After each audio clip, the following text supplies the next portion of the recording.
Welcome. ನೀವು ನೋಡ್ತಾ ಇದ್ದೀರಾ ಬಿ ಅಶ್ವ ವ್ಲಾಗ್ಸ್. ಬಿ ಅಶ್ವ ವ್ಲಾಗ್ಸಲ್ಲಿ ನಾನು ಯಾಕೆ ಮಾತಾಡೋಕ್ಕೆ ಬಂದಿದ್ದೇನೆ ಅಂತ ಅಂದ್ಕೊಂಡ್ರೆ, ಸ್ಟಾರ್ಟಿಂಗ್ ಶುರು ಮಾಡಿಬಿಡೋಣ. ನೀವು ಅದು, ನೀವು ಇದು, ನೀವು ಹಂಗೆ, ನೀವು ಹಿಂಗೆ, ನೀವು ಅದು ಮಾಡಿದ್ರೆ ಹಿಂಗಾಗುತ್ತೆ, ನೀವು ಇದು ಮಾಡಿದ್ರೆ ಹಿಂಗಾಗುತ್ತೆ, ಎಲ್ಲ ಸೆನ್ಸರ್ ಇಟ್ಟು ಮಾತಾಡ್ತಾ ಇದ್ದೀನಿ. ನಿಮಗೆ ಬೈಯೋಕ್ಕೂ ನಾನು ಯಾರು ಹೇಳಿ? ನಾನು ಬೈಯುವಂಥ ಮನುಷ್ಯನಲ್ಲ, ಬೈಯೋಕ್ಕೂ ಹೋಗಲ್ಲ, ಒಬ್ಬರ ಬಗ್ಗೆ ರೋಸ್ಟು ಮಾಡಲ್ಲ, ಒಬ್ಬರ ಬಗ್ಗೆ ಟ್ರೋಲು ಮಾಡಲ್ಲ. ಬೇರೆಯವರನ್ನು ತುಳಿದು ನನ್ನ ಮೇಲೆ ಹೋಗ್ಬೇಕು ಅನ್ನೋ ಆಸೆ ನನಗಿಲ್ಲ. ನಾನೇನು ಹೇಳ್ತಿದ್ದೀನಿ, ಹೇಳಿದ್ದನ್ನು ಜನರು ಯಾವ ರೀತಿ ಸ್ವೀಕರಿಸ್ತಾರೆ, ನಾನು ಮಾಡಿದ್ದನ್ನು ಜನರು ಯಾವ ರೀತಿ ಅಕ್ಸೆಪ್ಟ್ ಮಾಡ್ತಾರೆ, ಅಷ್ಟೇ ನನ್ನ ಉದ್ದೇಶ. ಈಗ ಎಲ್ಲರೂ ಒಂದು ವಿಷಯವನ್ನು ಚರ್ಚೆ ಮಾಡ್ತಿದ್ದೀರಿ ಸ್ವಲ್ಪ ದಿನಗಳ ಹಿಂದೆ, YouTube versus tick talk versus YouTube. ಹೌದಾ? ನೀವು ನೋಡಿದಿರಿ. ಇದು ಈ ಅಂದರೆ ಈ ವಿಷಯದ ಬಗ್ಗೆ ಒಬ್ಬರು ಹಿಂದಿಯಲ್ಲಿ ಚೆನ್ನಾಗಿ ಮಾತಾಡಿದ್ರು ಅಂತೇಳಿ ಚೆನ್ನಾಗಿ ಎಲ್ಲರೂ ಕಾಮೆಂಟ್ ಹಾಕಿದ್ದೇನೋ, ವ್ಯೂಸ್ ನೋಡಿದ್ದೇನೋ, ಲೈಕ್ಸ್ ಕೊಟ್ಟಿದ್ದೇನೋ, ಶೇರ್ ಮಾಡಿದ್ದೇನೋ, ಇಡೀ ಪ್ರಪಂಚದಲ್ಲೇ ರೆಕಾರ್ಡಿಂಗ್ ವ್ಯೂಸು, ಕಾಮೆಂಟು, ಲೈಕ್ ಅಂತೇಳಿ ಎಲ್ಲರೂ ಅಪ್ರಿಷಿಯೇಟ್ ಮಾಡಿದ್ದು. ಆದರೆ ಆ ಪುಣ್ಯಾತ್ಮ, ಕ್ಯಾರಿಮಿಂಟಿ ಪುಣ್ಯಾತ್ಮ ಏನು ಮಾತಾಡ್ತಿದ್ದ, ಯಾವುದ್ರ ಬಗ್ಗೆ ಮಾತಾಡ್ತಿದ್ದ, ಏನು ಮಾತುಗಳನ್ನು ಯೂಸ್ ಮಾಡಿದ್ದ, ಯಾರಾದರೂ ವಿಚಾರ ಮಾಡಿದ್ದೀರ? ಆ ಟೈಮಿಗೆ ಅವ್ರು ಮಾತಾಡ್ತಿರುವಾಗ ಎಲ್ಲರೂ ನಕ್ಕಿದ್ದು, ಶೇರ್ ಮಾಡಿದ್ದು, ಲೈಕ್ ಒತ್ತಿದ್ದು. ಆದರೆ ಈಗೇನಾಗಿದೆ, ಯೂಟ್ಯೂಬ್ನವ್ರು ಸುಮ್ಮನೆ ಬಿಡ್ತಾರಂತ ತಿಳ್ಕೊಂಡ್ರ? ಆ ಸಮಯಕ್ಕೆ ನೀವು ಏನೆಲ್ಲ ಮಾತಾಡ್ಬೋದು, ರೋಸ್ಟು ಟ್ರೋಲ್ ಮಾಡಿಕೊಂಡು, ಒಬ್ಬರನ್ನ ಬೈಕೊಂಡು. ಒಬ್ಬ ವ್ಯಕ್ತಿ ಯೂಟ್ಯೂಬ್ನಲ್ಲಿ ಪಾಲಿಸಿ ಇದೆ, ಒಬ್ಬ ವ್ಯಕ್ತಿಯ ಜಾತಿ ಧರ್ಮ ಟಾರ್ಗೆಟ್ ಮಾಡಿ ಬೈಯೋಂಗಿಲ್ಲ, ಅನ್ನೋಂಗಿಲ್ಲ. ಹಂಗೇನಾದ್ರೂ ಯೂಟ್ಯೂಬ್ನವ್ರಿಗೆ ಗೊತ್ತಾಯ್ತಂದ್ರೆ ಟಕಮ್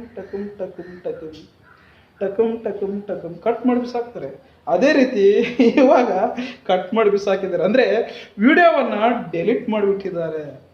ಕ್ಯಾರಿಮಿಂಟಿಯವರು ವಿಡಿಯೋ ಡೆಲೀಟ್ ಮಾಡಿದ್ದಾರೆ. ನೋಡಿ ಎಷ್ಟು 70 ಮಿಲಿಯನ್ ವ್ಯೂಸ್ ರೀ. ಯಪ್ಪ, ನಮ್ಮ ಚಾನಲಲ್ಲಿ ಏನಾದರೂ ಹಂಗೆ ಏನಾದರೂ ಬಂತಂದ್ರೆ ಅಷ್ಟೇ. ನಾವು ಇನ್ನೂ ಸಬ್ಸ್ಕ್ರೈಬರೇ ಇಲ್ಲ ನಮಗೆ. 1000 ಸಬ್ಸ್ಕ್ರೈಬರ್ ಮಾಡೋಕ್ಕೆ, 1000 ವ್ಯೂಸ್ ಮಾಡೋಕ್ಕೆ ಎಷ್ಟು ಪರದಾಡ್ತೀವಿ. ಆ ಪುಣ್ಯಾತ್ಮ ಕ್ಯಾರಿಮಿಂಟಿ ಪುಣ್ಯಾತ್ಮ 70 ಮಿಲಿಯನ್ ಲೈಕ್ಸು, ಕಾಮೆಂಟು. ಆದರೆ ಅಲ್ಲಿ ಆ ವಿಡಿಯೋ ಡೆಲೀಟ್ ಆಗೋಕ್ಕೆ ಒಂದು ಕಾರಣ ಇದೆ. ನೀವು ಅಂದ್ಕೊಂಡು ಎಲ್ಲರೂ ಅಭಿಮಾನಿಗಳೇ ಕ್ಯಾರಿಮಿಂಟಿಗೆ, ಚೆನ್ನಾಗಿ ವರ್ಲ್ಡ್ನಲ್ಲಿ ಬಿಗ್ಗೆಸ್ಟ್ ರೋಸ್ಟ್ ಮಾಡೋರು ಅಂಥೇಳಿ ಎಲ್ಲರ ಕಡೆ ಅಪ್ರಿಷಿಯೇಟ್ ತೊಗೊಂಡಿದ್ದಾರೆ. ದೊಡ್ಡ ಸೆಲೆಬ್ರಿಟಿನ ಮೀಟ್ ಆಗಿದ್ದಾರೆ. ಮಾತಿನ ಶೈಲಿ ಸೂಪರ್ ಆಗಿದೆ. ನಾನಂತರೂ ಅವ್ರ ಮಾತಿನ ಶೈಲಿ, ಅವ್ರು ಮಾತಾಡೋದು, ಎಕ್ಸ್ಪ್ರೆಷನ್ ಕೊಡೋದು ಸೂಪರ್. ಒಂದು ರೀತಿ ಕನ್ನನೆ ಅಂತ ಅನ್ಬೋದು. ಅಮೇಝಿಂಗಾಗಿ ಮಾತಾಡ್ತಾರೆ. ಎಲ್ಲರೂ ಹಂಗೆ ಅವ್ರನ್ನ ಬಿಟ್ಟು, ಆ ಚಾನಲ್ ಬಿಟ್ಟು ಬೇರೆ ಕಡೆ ಹೋಗ್ಬಾರ್ದು, ಆ ರೀತಿ ಮಾತಾಡ್ತಾರೆ. ಬಟ್ ಈ ರೀತಿ ಬಳಸ್ಕೊಳ್ಳೋದು ಸರಿಯಲ್ಲ. ಇದೇ ಶೈಲಿಯನ್ನು ಬೇರೆ ಕಂಟೆಂಟ್ ಯೂಸ್ ಮಾಡೋಕ್ಕೆ, ಜನರನ್ನ ಬದಲಾವಣೆ ಮಾಡೋಕ್ಕೆ, ಒಂದು ಒಳ್ಳೆಯ ಕಂಟೆಂಟನ್ನು ತಿಳಿಸೋಕ್ಕೆ ಮಾಡಿದ್ರೆ ಇನ್ನೂ ಒಂದು ಇಂಟರ್ನ್ಯಾಷನಲ್ ಲೆವೆಲ್ಗೆ ಬೆಳಿಬೋದು ಅಂತ ಅನಿಸುತ್ತೆ. ಈ ರೋಸ್ಟು ಟ್ರೋಲು ಆಗಿನ ಪೂರ್ತಿಯಾಗಿ ಮಜಾ ಕೊಡುತ್ತೆ. ವಾ ಅಂತೇಳಿ ಫುಲ್ ಧೂಮ್ ದಡಕ್ ಹಿಂಗೆ ಮಾಡ್ಕೋಬೋದು. ಆಮೇಲೆ ವಿಚಾರವಂತರು ಇರ್ತಾರೆ, ತಿಳಿಬಲ್ಲವ್ರು ಇರ್ತಾರೆ, ಬಾಲ ಕಟ್ ಮಾಡಿಬಿಡ್ತಾರೆ ಟಕ್ ಅಂತೇಳಿ. ಇವನು ಯಾಕೋ ಜಾಸ್ತಿ ನಿಗರಾಡ್ತಾ ಇದ್ದಾನೆ, ಚೆನ್ನಾಗಿ ಮಾಡಿದಾನೆ ಇಲ್ವಾ? ಚೆನ್ನಾಗಿ ಮಾಡಿದರೆ ಮೂವ್ ಆಗ್ತೀರಾ, ಚೆನ್ನಾಗಿ ಮಾಡಿಲ್ಲ ಅಂದರೆ ಟಕ್ ಅಷ್ಟೇ. ಈಗಾಗಿರೋದು ಹಂಗೆ. ಕ್ಯಾರಿಮಿಂಟಿ ಈ ವಿಡಿಯೋ ಮಾಡಿದ್ದಾನೆ, YouTube versus TikTok. Aamir Siddiqui ಅವರು ಇಟ್ಕೊಂಡು ಮನಸ್ಸಿಗೆ ಒಂದೊಂದು ಮಾತುಗಳನ್ನು ಯೂಸ್ ಮಾಡಿದ್ದಾನೆ. ತಾನು ಏನು ಬೈಬೇಕನ್ನಿಸುತ್ತೋ ಅಷ್ಟು ಬೈದಿದ್ದಾನೆ. ಆ ಟೈಮಿಗೆ ಎಲ್ಲರೂ ಎಂಟರ್ಟೈನ್ಮೆಂಟು, ನಗು, ಖುಷಿ ಎಲ್ಲವನ್ನ ತೊಗೊಂಡಿದ್ದೀವಿ. ಸ್ವಲ್ಪ ದಿನದಲ್ಲಿ 70 ಮಿಲಿಯನ್ಸ್ ವ್ಯೂಸ್ ಆಗಿದೆ ಅಂದರೆ ಅಷ್ಟು ಜನರಿಗೆ ಅಟ್ರಾಕ್ಷನ್ ಆಗಿದೆ ವಿಡಿಯೋ. ಆದರೆ ಯೂಟ್ಯೂಬ್ ನಿಯಮಗಳು ಗೊತ್ತಲ್ಲ, ಆ ನಿಯಮಗಳ ಮೀರೋದ್ರೆ ಅದು ಎಂಥ ಚಾನಲೇ ಇರಲಿ, ಯಾರದೇ ಚಾನಲ್ ಇರಲಿ, ಮುಲಾಜಿಲ್ದೆ ಡೆಲೀಟ್ ತೆಗೆದು ಬಿಸಾಕ್ಬಿಡ್ತಾರೆ. ಇನ್ನೂ ಒಳ್ಳೆಯದು, ಚಾನಲ್ ಡಿಲೀಟ್ ಮಾಡಿಲ್ಲ, ವಿಡಿಯೋವನ್ನು ಡಿಲೀಟ್ ಮಾಡಿದ್ರೆ ಒಂದು ರೀತಿ ಕ್ಯಾರಿಮಿಂಟಿ ಅವರಿಗೆ ಲಕ್ಕಿನೇ ಅನ್ಬೋದು. ನೆಕ್ಸ್ಟ್ ಟೈಮ್ ಈ ಥರದ ವಿಡಿಯೋಗಳನ್ನು ಮಾಡಿದೆ ಸ್ವಲ್ಪ ಒಳ್ಳೆಯ ಕಂಟೆಂಟ್ಗಳನ್ನು ಮಾಡ್ತಿದ್ರೆ ಜನರನ್ನ ಮೋಟಿವೇಟೆಡ್ ಮಾಡೋಕ್ಕೆ, ಜನರ ಬದಲಾವಣೆಗೆ, ಪರಿವರ್ತನೆಗೆ, ಜನರಿಗೆ ತಿಳಿಯುವಂಥ ಮೆಸೇಜ್ ಕೊಡುವಂಥ ವಿಡಿಯೋಗಳನ್ನು ಮಾಡಿದ್ರೆ ಇನ್ನೂ ಬೆಟ್ರ್ ಅಂತ ಅನಿಸುತ್ತೆ. ಎಲ್ಲರೂ ಫಾಲೋವರ್ಸ್ ಇದ್ದೀರಿ, ಎಲ್ಲರೂ ಅಭಿಮಾನಿಗಳಿದ್ದೀವಿ. ನಾನು ಒಬ್ಬ ಅಭಿಮಾನಿನೇ. ಅವರು ವಿಡಿಯೋಗಳನ್ನು ನೋಡ್ತೀನಿ, ಸದಾ ಚೆನ್ನಾಗಿ ರೋಸ್ಟ್ ಮಾಡ್ತಾರೆ. ಆದರೆ ಅಲ್ಲೆಲ್ಲೆಲ್ಲೆಲ್ಲೇ ಒಂದು ಸ್ವಲ್ಪ ಮಾತುಗಳು ಕೇಳೋಕ್ಕೆ ಆಗಲ್ಲ. ಯಾರಾದರೂ ಫ್ಯಾಮಿಲಿ ಜೊತೆ ವಿಡಿಯೋ ನೋಡ್ತಿದ್ರೆ ಒಂದು ರೀತಿಯಲ್ಲಿ ಅಸಹ್ಯ ಅನ್ನಿಸ್ಬಿಡುತ್ತೆ. ಆ ರೀತಿ ವಿಡಿಯೋನಲ್ಲಿ ಮಾತುಗಳನ್ನು ಯೂಸ್ ಮಾಡ್ತಾರೆ.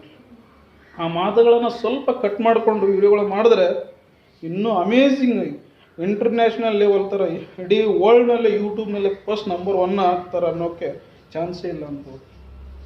ಮುಂದಿನ ದಿನದಲ್ಲಿ ನೋಡೋಣ ಯಾವ ರೀತಿ ಬದಲಾಗ್ತಾರೆ, ಯಾವ ರೀತಿ ಇಲ್ಲ. ನೀವು ವೀಕ್ಷಕರೇ ನಮ್ಮ ಚಾನಲ್ ಬಗ್ಗೆ 2 ಕಾಮೆಂಟ್ ಮಾಡಿ, ಹಾಗೆ ಸ್ವಲ್ಪ ಶೇರ್ ಮಾಡಿ ಬೇರೆಯವರಿಗೆ, ಹಾಗೆ ಹೊಸಬರಿಗೆ ಸಬ್ಸ್ಕ್ರೈಬ್ ಮಾಡ್ಕೊಳ್ಳಿ ಅಂತ ಹೇಳಿ. ಏನಕ್ಕೆ ಹೇಳಿ, ಈ ಚಾನಲಲ್ಲಿ ಎಲ್ಲ ಥರದಲ್ಲಿ ಅಪ್ಡೇಟ್ ಕೊಡ್ತೀನಿ. ನಿಮ್ಮ ಚಾನಲ್ ಇದು, ನಿಮ್ಮ ಭಾವನೆಯೇ ನನ್ನ ಭಾವನೆ, ನನ್ನ ಅನಿಸಿಕೆಯೇ ನಿಮ್ಮ ಅನಿಸಿಕೆ.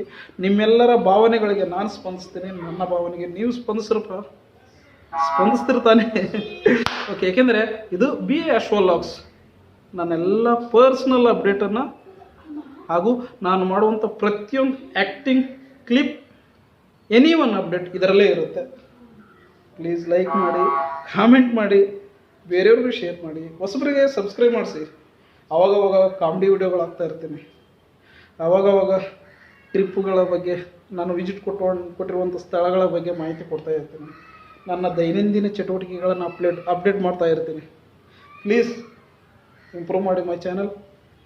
ನಿಮ್ಮ ಚಾನಲ್ ಇದು, ನಿಮ್ಮ ಚಾನಲ್. ನೀವು ಕಾಮೆಂಟ್ ಮಾಡಿ, ನಿಮ್ಗೆ ಯಾವ ಥರದ ವಿಡಿಯೋ ಬೇಕು, ಯಾವ ಥರ ವ್ಲಾಗ್ ಮಾಡಬೇಕು, ಯಾವ ಥರ ಕಾಮಿಡಿ ವಿಡಿಯೋಗಳನ್ನು ಮಾಡಿ ಅಪ್ಡೇಟ್ ಕೊಡಬೇಕು, ಎಲ್ಲವನ್ನು ಮಾಡೋಕ್ಕೆ ಪ್ರಯತ್ನ ಪಡ್ತೀನಿ. ಮಾಡಿ ನಿಮಗೆ ವಿಡಿಯೋವನ್ನು ತೋರಿಸ್ತೀನಿ. ಮಿಸ್ ಮಾಡಬೇಡಿ. ನೀವೇನಾದರೂ ಹೊಸ ಯೂಟ್ಯೂಬರ್ ಆಗಿದ್ದರೆ, ದೊಡ್ಡ ಯೂಟ್ಯೂಬರ್ ಆಗಿದ್ದರೆ ಈಗಲೇ ನೆನಪಿಟ್ಕೊಳ್ಳಿ, ಪದ ಬಳಕೆ ನಿಮ್ಮ ಮಿತಿಯಲ್ಲಿರಲಿ. ದಾರಿ ಬಿಟ್ಟು ಕೌಲು ದಾರಿ ಹೊಡೆದೋಯ್ತಂತಂದರೆ ನಿಮ್ಮ ಚಾನಲ್ ಎಕ್ಕೂಟಾಗಿ ಹೋಗುತ್ತೆ. ನಿಮ್ಮ ಹೆಸರು, ನೇಮು, ಫೇಮು ಎಲ್ಲ ಹಾಳಾಗೋಗುತ್ತೆ. ನೋಡಿ, ಅಲ್ಲಿ ವಿಡಿಯೋ ಅಪ್ಲೋಡ್ ಆಗಿ ಡೆಲೀಟ್ ಆದಮೇಲೆ ಕ್ಯಾರಿಮೆಂಟಿಗೆ ಎಷ್ಟೊಂದು ಒಂಥರ ಇನ್ಸಲ್ಟ್ ಆಯ್ತು ಈಗ. ಆದರೆ ಮತ್ತೆ ವಿಡಿಯೋ ಬರ್ಬೋದು ಅಂತ ಅನಿಸುತ್ತೆ. ಅವ್ರು ಅಪೀಲ್ ಮಾಡ್ತಾರೆ, ಮತ್ತೆ ಬರ್ಬೋದು ಅನಿಸುತ್ತೆ. ಆ ವಿಡಿಯೋ ಮತ್ತೆ ಅಪ್ಲೋಡ್ ಆಗ್ಬೋದು ಅನಿಸುತ್ತೆ. ಬಟ್ ಗೊತ್ತಿಲ್ಲ ಮುಂದಿನ ದಿನದಲ್ಲಿ ಯೂಟ್ಯೂಬ್ನವ್ರು ಏನು ಮಾಡ್ತಾರೆ. ಪ್ರತಿಯೊಂದನ್ನು ಅಪ್ಡೇಟ್ ಮಾಡ್ತಾರೆ. ಯೂಟ್ಯೂಬ್ನವ್ರು ಅಂದ್ಕೊಂಡಿರ್ತೀರಿ ಇಷ್ಟು ಜನರು ವಿಡಿಯೋ ಮಾಡ್ತಾರೆ, ಯೂಟ್ಯೂಬ್ನವರು ಹೆಂಗೆ ಗೊತ್ತಾಗುತ್ತೆ ಅವ್ರಿಗೆ ಅಂತೇಳಿ. ಅಷ್ಟಿಲ್ಲದೆ ಮಾಡಿಲ್ಲ ಅವರು. ಪ್ರತಿಯೊಂದು ಒಂದು ಸೆಕೆಂಡ್ ವಿಡಿಯೋ ಇದ್ರೂ ಚೆಕ್ ಮಾಡಿ ಅಪ್ಡೇಟ್ ಆಗ್ತಾ ಇರುತ್ತೆ, ಅವ್ರಿಗೆ ಅಪ್ಲೋಡ್ ಆಗ್ತಾ ಇರುತ್ತೆ. ಎಚ್ಚರವಾಗಿರಿ. ಯಾರೇ ಆಗಿರಲಿ, ನೀವು ಯಾರೇ ಇರಿ, ಯೂಟ್ಯೂಬ್ ಪಾಲಿಸಿಯನ್ನು ತಿಳ್ಕೊಂಡು ವಿಡಿಯೋ ಮಾಡಿ. ಮನಸ್ಸಿಗೆ ಬಂದಂಗೆ ರೋಸ್ಟ್ ಮಾಡೋಕ್ಕೆ, ಮನಸ್ಸಿಗೆ ಬಂದಂಗೆ ಟ್ರೋಲ್ ಮಾಡೋಕ್ಕೆ ಹೋಗ್ಬೇಡ್ರಿ ನಿಮಗೆ. ಓಕೆ, ನಮಸ್ಕಾರ. ಬೇರೆಯವ್ರಿಗೆ ಶೇರ್ ಮಾಡಿ. ಕ್ಯಾರಿಮಿಟಿ ಥರ ಮಿಸ್ಟೇಕ್ ಮಾಡಬೇಡ್ರಿ. ಚೆನ್ನಾಗಿರ್ರಿ, ಆರೋಗ್ಯವಾಗಿರ್ರಿ. ನಮಸ್ಕಾರ. ಬೇರೆಯವ್ರಿಗೆ ಶೇರ್ ಮಾಡ್ತೀರಾ ತಾನೇ? ಹಾಗೆ ಲೈಕ್ ಮಾಡಿ. ನೋಡಿ, ಡೆಲೀಟ್ ಆಗುವಂಥ ವಿಡಿಯೋಗೆ ಎಷ್ಟೊಂದು ಲೈಕ್ಸ್ ಕೊಡ್ತೀರಾ. ಏನೋ ಒಂದು ಒಳ್ಳೆಯ ಇನ್ಫಾರ್ಮೇಷನ್ ಕೊಟ್ಟಿದ್ದೇನೆ ಅನ್ಕೋತೀನಿ. ಇದಕ್ಕೆ ಲೈಕ್ ಕೊಡಿ, ಕಾಮೆಂಟ್ ಮಾಡಿ, ಬೇರೆಯವ್ರಿಗೆ ಶೇರ್ ಮಾಡಿ. ನಮಸ್ಕಾರ.